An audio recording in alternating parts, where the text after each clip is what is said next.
और 2008 में मेरे साथ एसिड अटैक हुआ था जब मैं नोएडा में जॉब कर रही थी मदर्स सोमिन सिस्टम लिमिटेड पे। और एसिड अटैक के बाद मेरी दोनों आंखों की रोशनी चली गई थी। Meet Kavita Bisht, an acid attack survivor from Uttarakhand who has transformed her adversity into strength, becoming a role model for others. Today, Kavita runs her own embroidery, knitting and handicraft center in Ramnagar, employing around 50 women. मेरा अभी 5th batch है। 120 महिलाएं सीख चुकी हैं, अभी 50 महिलाएं और जुड़ी हुई हैं यहाँ पे। और उसमें से 25 महिलाएं रोजगार से जुड़ी हुई हैं और जो लोकल महिलाएं जो सूट सलवार वगैरह सीखने आती हैं सिलाई, तो और फ्री ऑफ कॉस्ट सिखाते हैं। मेरे साइड कविता शॉप में यहाँ पे सिलाई सिखाई जाती है फ्री ऑफ कॉस्ट। इनके बच्चों को कंप्यूटर और पार्लर कोर्स है इनका। तो यहाँ पे जो महिलाएं रोजगार से जुड़ी हुई हैं तो उनको हम कुशन सिखाते हैं। और ये कपड़े के बैग हो गए, स्कूल बैग, सब्जी बैग, गोबर के दिए, गोबर की धूप और ऐपण दिए वो ऐपण करना, कैंडल बनाना, तो इनकी परबनाई इनको जाती है। फिर जब हम स्टॉल लगाते हैं तो जो सामान बिकता है फिर उससे इनको परबनाई मिलती है। It's no surprise that the women at Kavita's center are grateful for the opportunities she has provided. और कविता मैम हमको बहुत सहायता करती हैं। घर से थोड़ा काम करने के बाद हम यहाँ आते हैं, अपना सिलाई करते हैं, कढ़ाई बुनाई बहुत सिखाती हैं और सभी चीज़ हम सीख चुके हैं और अब यहाँ हम जॉब पे लगे हैं। क्या क्या बनाते हो आप लोग? यहाँ कुशन बनाते हैं, बैग बनाते हैं और बहुत सी चीज़ें बनाते हैं।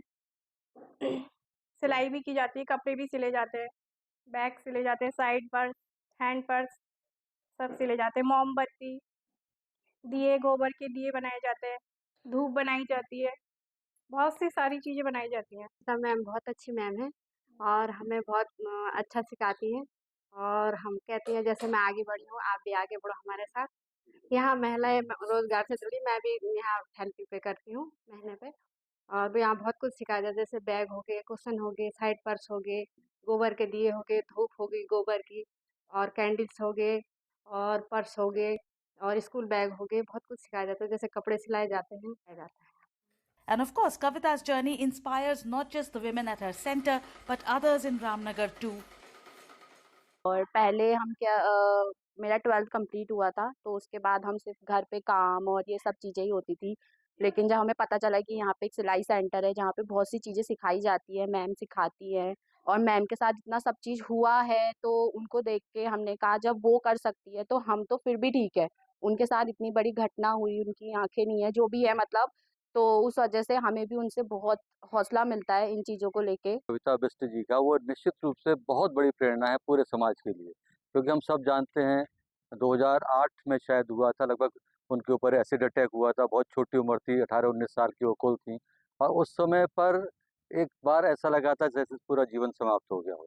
लेकिन धीरे धीरे उन्होंने आगे बढ़ते हुए और लगातार काम करते हुए आज वो इस मुकाम पर हैं कि वो ना तो उन्होंने अपना हौसला गिरने दिया है और साथ में बहुत सारे और बच्चों को वो आजकल रोजगार का केंद्र भी बना दिया है। Kavita's message to acid attack survivors and women in general is to remain resolute, dream big, and put in every effort needed to achieve their goals.